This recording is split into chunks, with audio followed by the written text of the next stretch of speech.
नमस्कार। आज मैं आप लोगों के बीच डिस्पेप्सिया यानी कि अजीर्ण, अपच, इंडाइजेशन इसकी जानकारी लेकर के आई हूँ। क्या कारण होता है, क्या लक्षण दिखाई देते हैं और कौन से घरेलू उपचार, कौन सी यौगिक चिकित्सा के द्वारा हम इस रोग से मुक्त रह सकते हैं, आइए इसको आज हम जानें। डिस्पेप्सिया के लक्षण: दुर्गंध युक्त डकार का आना, मुंह में पानी का आना, खट्टी डकार का आना, भोजन में अरुचि का होना, दुबलापन, कब्ज का होना, पतला मल का त्याग करना, साथ ही साथ फटाफटा मल का शरीर से बाहर निकलना। ये लक्षण हमारे शरीर में जब दिखाई देते हैं तो समझना चाहिए कि हम इंडाइजेशन के रोगी हो रहे हैं। क्यों होता है, किस कारण से यह रोग हमारे शरीर में पनपता है, इसको जानने के लिए डाइजेशन की क्रिया, पाचन की क्रिया को जानना अनिवार्य है। पाचन की क्रिया में जैसे हम भोजन का पहला निवाला मुंह में डालते हैं तो हमारे मुंह में स्थित जो लार ग्रंथियां होती है वो एक्टिवेट होती है और वो निकलती है और हमारे मुंह के भीतर जो चबाने की क्रिया होती है उस क्रिया के दौरान हमारे भोजन में स्थित श्वेतसार और शर्करा को वो डाइजेस्ट कर देता है, पचा देता है। और जब वो नीचे हमारी आहार नली से होते हुए अमाशय में जाता है तो उससे प्रेरणा पाके, यानी कि लार से ही प्रेरणा पा करके हमारे लीवर और पेनक्रियाज एक्टिवेट होते हैं। वो रस का स्राव करना शुरू करता है जिससे कि पाचन क्रिया शुरू होती है। यहीं पर जब हम भोजन को चबाते नहीं हैं अच्छे से, अब बिना चबाए पेट में ले जाते हैं, यानी कि पाचन की क्रिया शुरू करने की कोशिश करवाते हैं, तो वहाँ पे क्या होता है कि लार की प्रेरणा मिली नहीं, बिना प्रेरणा के हमारा लीवर और पेनक्रियाज अच्छे से वर्क नहीं कर पाता। जितना उसको लार निकालना था वो नहीं, जितना उनको पाचक रस निकालना था उतना वो पाचक रस नहीं निकाल पाता, जिस कारण से हमारे भोजन का पूर्ण अंश पच नहीं पाता, डाइजेस्ट नहीं हो पाता। क्योंकि यही पचा हुआ जो भोजन होता है वही रक्त को बनाता है और वही रक्त हमारे पूरे शरीर में फैलता है। ये जो पाचन की क्रिया हुई जिसके कारण अच्छे से पाचन नहीं हुआ, वह उस दौरान क्या होता है कि अध पका भोजन हमारे शरीर में सड़ना शुरू होता है और उस सड़न से जो विषाक्त रक्त तैयार होता है वो हमारे शरीर में फैलता है और हमारे ब्लड को अम्लीय बना देता है, जिस कारण से यह रोग हमारे शरीर में दिखाई देता है। तो शुरुआत में जो हमने गलती की, चबाने की क्रिया नहीं की, उस कारण से ही यह रोग हमारे शरीर में दिखाई दिया। तो यह जो क्रिया हम जो कर रहे हैं यहाँ पे अगर सही नहीं करते हैं तो हमारे शरीर में कई तरह के रोग होते हैं। वास्तव में यह रोग जानलेवा नहीं होता, लेकिन फिर भी इस रोग के कारण कई ऐसे रोग हमारे शरीर में आते हैं जो हमारे लिए जानलेवा होते हैं। इसलिए यहाँ पे हमें सावधानी बरतनी चाहिए।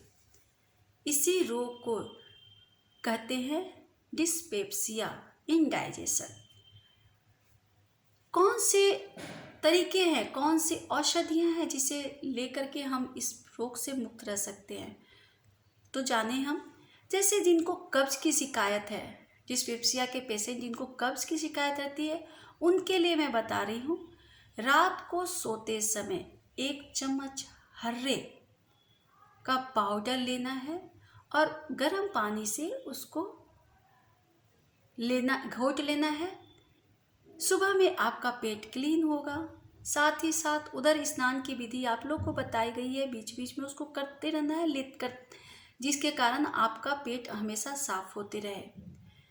जिनको पेट झड़े की शिकायत होती है, डिस्पेप्सिया के जो पेशेंट होते हैं, कई होते हैं कि जो खाना खाते ही पेट झड़ना शुरू होता है, मतलब भोजन पेट में रहता नहीं, डायरेक्ट सिस्टम बना रहता है, निकलने का क्रिया शुरू हो जाता है। तो ऐसी अवस्था में उस पेशेंट के लिए बहुत ही अच्छा होता है गुल्लर का जो फल होता है उस फल को अच्छे से उबालना है, उसका जो कांटा होता है, बीज होता है, सबको निकाल करके उसका चोखा बना करके सादा सादा चोखा बनाना है। वो खाने से पेट का जो झरना है वो बंद होता है, मल बनना शुरू हो जाता है। साथ ही साथ दूध को फाड़ कर जो हम छेना बनाते हैं, उस छेने में जो पानी रहता है वो पानी ठंडा करके एक एक कप 3 बार हम लेते हैं। ठंडा छेना का पानी सुबह, दोपहर और शाम को 3 बार लेते हैं, भोजन के बाद में लेना है। तो ये जब हम लेते हैं तो हमारा जो पेट छड़ने की जो क्रिया हो रही है वो बंद हो जाती है। जिनको फटा मल निकलता है वैसे पेशेंट के लिए बहुत अच्छा होता है बथुआ, अरवी। इसको उबाल करके इसका चोखा बनाइए, बथुआ का अलग बनाइए, अरवी का चोखा अलग बनाइए। तो जिनको फटा मल निकलता है उसके लिए ये औषधि, ये चोखा बहुत ही कारगर होता है। जिनको खट्टी ढकार आती है, सीने में जलन होता है, वैसे पेशेंट के लिए अजवाइन बहुत ही कारगर होता है, औषधि युक्त होता है। अजवाइन 1 चम्मच, 1 चम्मच सौंफ, इसको भोजन के बाद में हम 3 बार लेते हैं, सुबह, दोपहर और शाम। फिर होता है जो हम पान खाते हैं, सजा पान, उस पान में थोड़ा सा नारियल डाल करके इसको भोजन के बाद में चबा करके खाते हैं, तो इससे भी हमारे शरीर में बनने वाला जो एसिड है वो एसिड शांत हो जाता है, हमें बहुत ही राहत मिलती है। जो अजीर्ण के जो पेशेंट होते हैं वो कभी भी गर्म दूध नहीं पिएंगे।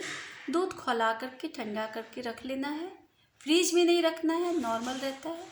शाम के समय दूध का सेवन करते हैं, ठंडा नॉर्मल ही दूध बिना गर्म किए उस दूध को हम पीते हैं। वो गाय का दूध हो या भैंस का दूध हो, दोनों दूध को हम नॉर्मल ही पिएंगे बिना गर्म किए।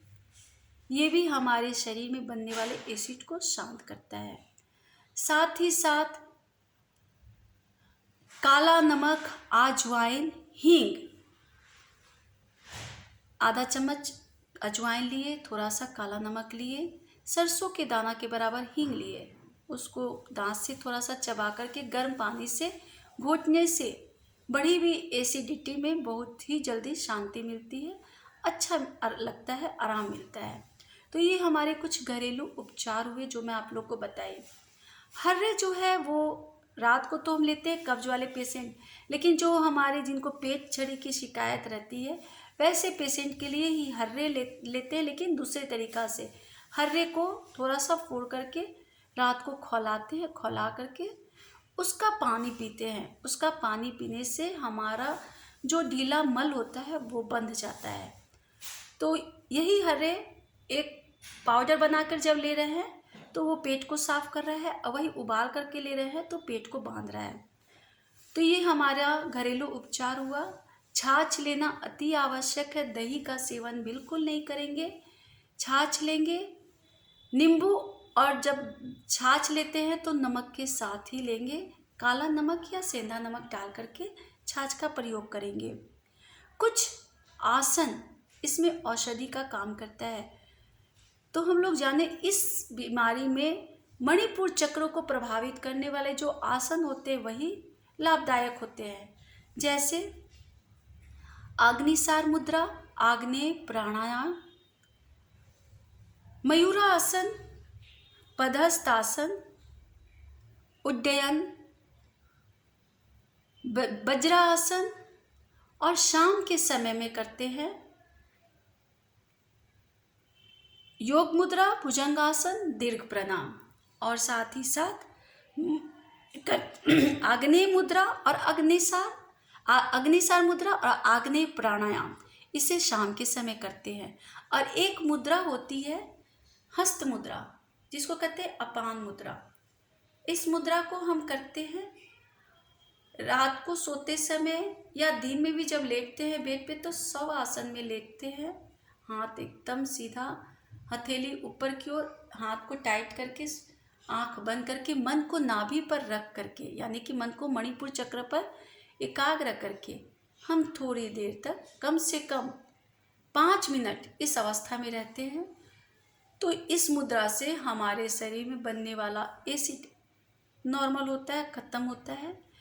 हमारे शरीर में अगर हमारा ब्लड अम्लीय हो जाता है तो उसको ख़त्म करने के लिए कुछ खाने का जो हम भोजन लेते हैं उस पर ध्यान देना रहता है। खट्टे मीठे फल हमारे अम्लीय ब्लड को क्षारीय में बदलते हैं, इसलिए खट्टे मीठे फल का सेवन करना है। ज़्यादा तला भोजन नहीं करना है। नॉनवेज का सेवन बिल्कुल नहीं करना है। अजीर्ण के जो पेशेंट होते हैं दाल का सेवन नहीं करेंगे। ज़्यादा फल, साग, पालक इसका सेवन करेंगे क्योंकि ये सारे हमारे आंत की सफाई करता है। तो ये सारे औषधियों के साथ में, योग के साथ में जो हम ट्रीटमेंट करते हैं यौगिक चिकित्सा पद्धति के द्वारा अपना, तो हमारा रोग शरीर से खत्म होता है। मैं अगले वीडियो में नई जानकारी के साथ आपके बीच में फिर प्रस्तुत होंगी। तब तक के लिए सभी को नमस्कार।